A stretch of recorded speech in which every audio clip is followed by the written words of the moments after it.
मुझे आपने मांग संख्या 39 और 40 पर बोलने का मौका दिया, आपका धन्यवाद।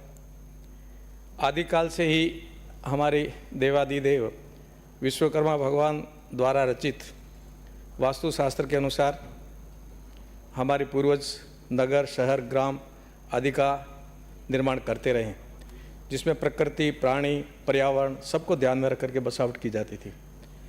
गोचर, ओरण, कुएं, बावड़ी, तालाब सबको सुव्यवस्थित करके दिया जाता था, जिसका उदाहरण अभी मेरे से पहले माननीय विधायक महोदय जी ने रखा। जयपुर की बनावट को देखिए आप, कितनी सुंदर है।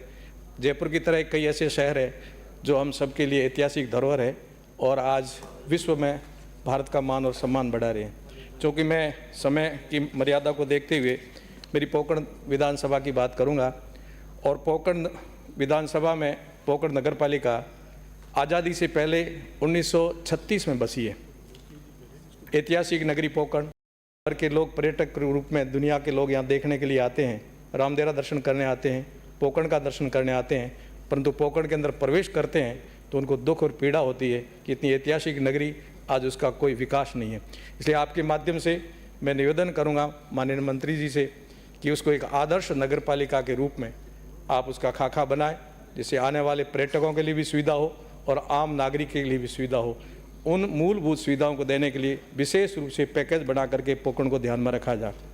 चूँकि पोकरण निश्चय ही हम सबके लिए प्रवेश द्वार भी है, परमाणु नगरी है। जैसलमेर जाने वाले पर्यटक भी वहाँ रुकते हैं और आते और जाते हैं।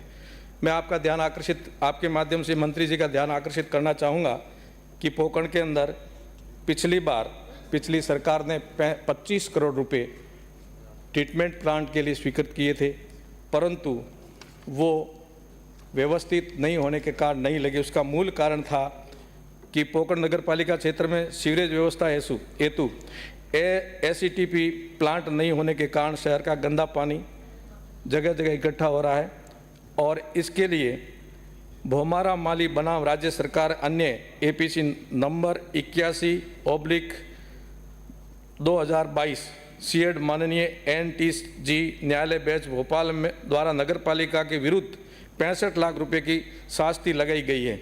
नगर पालिका पोकरण की आर्थिक स्थिति ठीक नहीं है, जिसके कारण पेनल्टी की राशि जमा नहीं कराने के सक्षम नहीं है।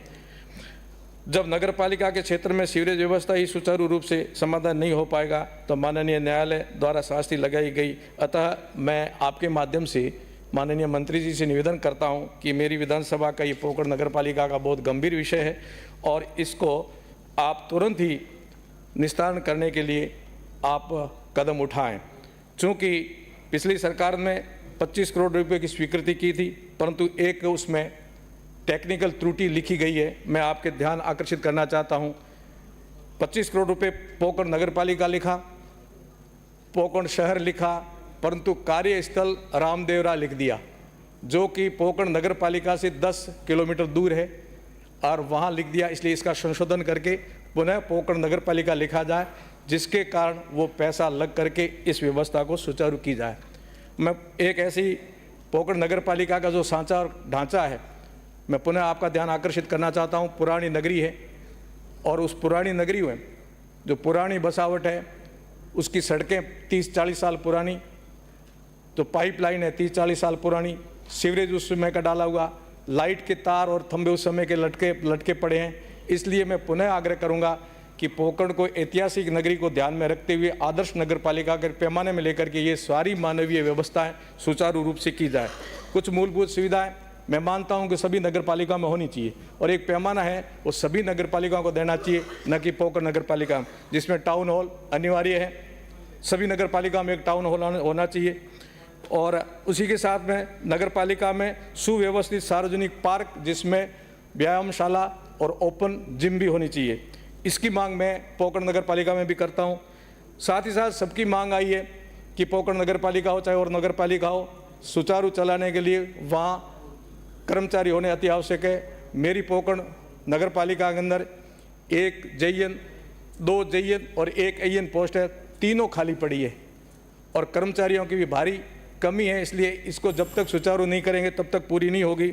अतः मूलभूत सुविधाएं, बस स्टैंड का सौंदर्यीकरण, CC कैमरे, भीतरी शहर और बाहर के शहर में अभी जो विस्तार हुआ, सड़कों का निर्माण हो, पोकण एक परमाणु नगरी भी है और रामदेरा के पास में होने के कारण दर्शनार्थी आते, सार्वजनिक निर्माण करके कुछ व्यवस्थाएं उनके रुकने की, सार्वजनिक शौचालय आदि बनाने की व्यवस्था, इस प्रकार की मूलभूत सुविधाओं के लिए हमारे वहाँ तालाब है। अभी तालाब की बात आई, नदी नाले की आई, मेरे से पहले भी कहा, तालाबों की ज़मीन और नदी नालों की ज़मीन पर भयंकर अतिक्रमण हुआ है।